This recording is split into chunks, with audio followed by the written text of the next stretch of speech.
Hello students, how are you? I hope you are fine at your home. बच्चों, आज आपके लिए लेकर आए हैं सम एजेंशियल स्ट्रक्चर्स। इसकी एक वीडियो हम आपको पहले भी भेज चुके हैं। जो कुछ मॉडल सेंटेंस रह गए थे उनको मैं आज की वीडियो में आपको पढ़ाऊँगा। तो जिन बच्चों ने अभी चैनल सब्सक्राइब नहीं किया है वो फटाफट चैनल सब्सक्राइब कर लें। तो सम एजेंशियल स्ट्रक्चर्स के अंतर्गत आपको जो है हम ये पढ़ाएंगे। आज मैं आपको जो थर्ड इसमें यूजेस है विंग, टू, यूज टू, वुड और हाउ टू का प्रयोग करना बताएंगे। और इसके बाद में जो है कीप ऑन, गो ऑन चौथे उसमें, और पांचवें ग्रुप में आपको जो है just as, would, rather than और वेदर और हाउ एवर, इवन इफ, इनका प्रयोग करना बताएंगे। तो बच्चों फटाफट शुरू करते हैं। शुरू करने से पहले जिन बच्चों ने अभी तक चैनल सब्सक्राइब नहीं किया वो चैनल सब्सक्राइब कर लें। तो बीइंग, टू, यूज टू और वुड टू, हाउ टू। सबसे पहले बात करते हैं इनके प्रयोग की। तो सबसे पहले हम प्रयोग के बारे में बात करते हैं। तो कुछ यहाँ पर एग्जांपल्स दिए हुए हैं, देखिए। अध्यापक ने कक्षा में पढ़ाना आरंभ कर दिया। अध्यापक ने कक्षा में पढ़ाना आरंभ कर दिया। The teacher began to teach the class. अगला देखते हैं, यहाँ पर बिगेन टू का इस्तेमाल हो गया। वे उन दिनों सिनेमा जाया करते थे। वे उन दिनों सिनेमा जाया करते थे। Those days they used to go to cinema. Those days they used to go to cinema. यहाँ पर used to का प्रयोग हम कर रहे हैं, या इसको इस प्रकार से बनाया जा सकता है those days they would। यहाँ would का प्रयोग करके भी go to cinema, would का प्रयोग करके भी इस वाक्य को बनाया जा सकता है। अगला देखते हैं, उसे कार चलाना नहीं आता है। उसे कार चलाना नहीं आता है। सी डज नॉट, यहाँ सी या ही हो सकता है क्योंकि यहाँ पर दोनों के लिए ही आप देख सकते हैं। उसे कार चलाना नहीं आता है, सी या ही दोनों के लिए हो सकता है। तो she does not know how to drive a car. ये कार कैसे चलाई जाती है? She does not know how to drive a car. How to drive a car, तो यहाँ पर हाउ टू का प्रयोग किया गया है। चलिए, ये तो कुछ सेंटेंस थे। अब अगला देखते हैं बच्चों, कीप ऑन और गो ऑन का प्रयोग। कीप ऑन और गो ऑन का प्रयोग कैसे करते हैं? वह रात भर टीवी देखता रहा। वह रात भर टीवी देखता रहा। He kept on watching TV the whole night. He kept on watching TV the whole night.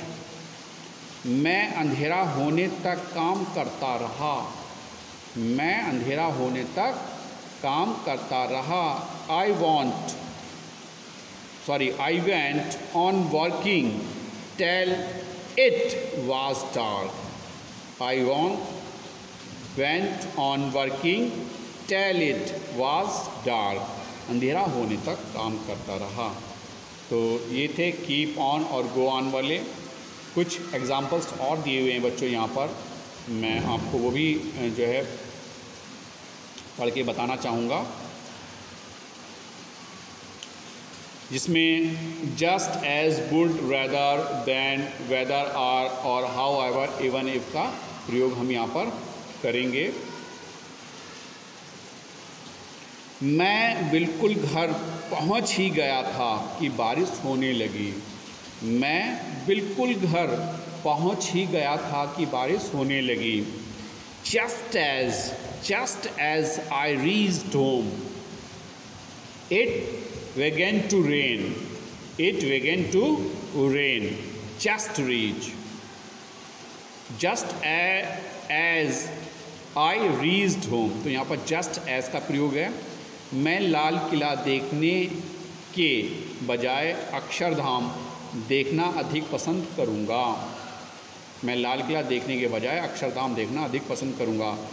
I would rather visit the Akshardham than the red fort. यहाँ पर देखिए आप, I would rather visit the Akshardham than the red fort.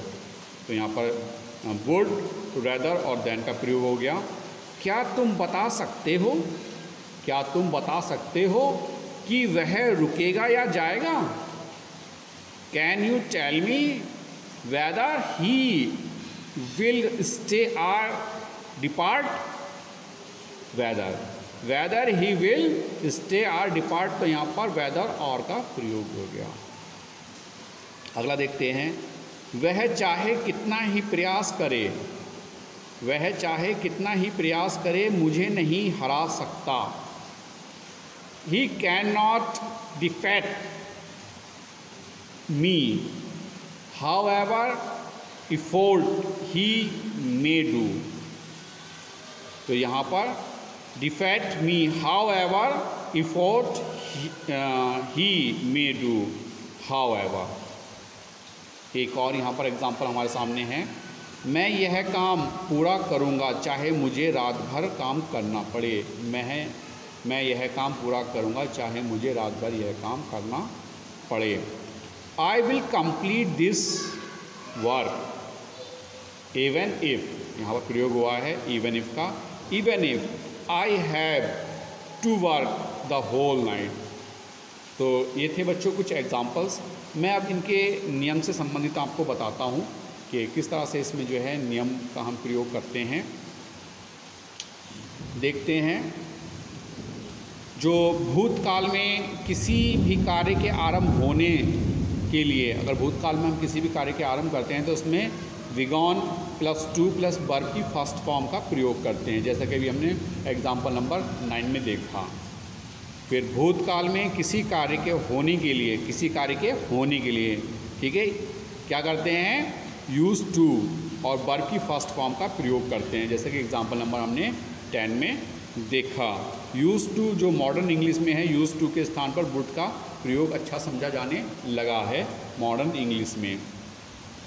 इसके अलावा किसी कार्य को करने की क्षमता प्रकट करने के लिए हाउ टू, यानी कि कार्य को करने की क्षमता, जैसे कि ड्राइव करने वाला हमने भी पढ़ा था, इसमें करने की क्षमता को हाउ टू का प्रयोग होता है। हाउ टू के पश्चात वर्ब की फर्स्ट फॉर्म का प्रयोग किया जाता है।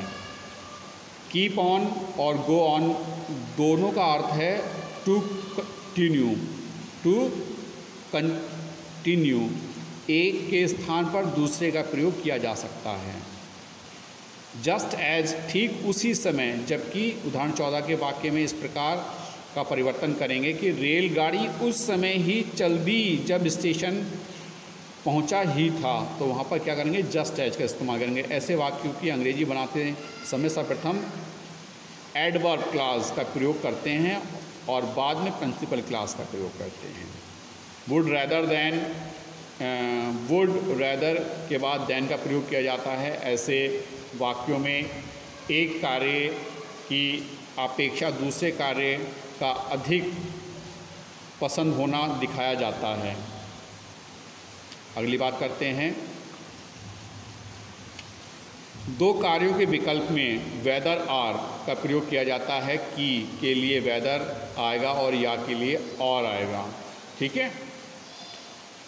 एक और नियम यहाँ पर हम देखते हैं कि कितना ही क्यों न के लिए हाउ एवर का प्रयोग कीजिए। हाउ एवर के पश्चात एग्जेक्टिव का प्रयोग होना चाहिए। तो ये थे कुछ नियम। एक नियम और है, चाहे के लिए इवन इफ़ का हम प्रयोग करते हैं। चाहे के लिए इवन इफ़ का हम प्रयोग करते हैं। तो बच्चों, ये थे some essential structures of modal sentences जो आपको मैंने बताए पिछली लास्ट वीडियो में और इस प्रेजेंट वीडियो में। आशा करता हूँ आपको समझ आए होंगे। इनको एक बार आप जो है अपनी नोटबुक में जो आपने बना रखी है ग्रामर इंग्लिश की, 12th क्लास की, तो उसमें आप इसको मेंशन कर लेंगे। इससे रिलेटेड जो एक्सरसाइज है वो मैं आपको आने वाली वीडियो में दूंगा। तो आज के लिए बस इतना ही, मिलते हैं नेक्स्ट वीडियो में। Have a nice day.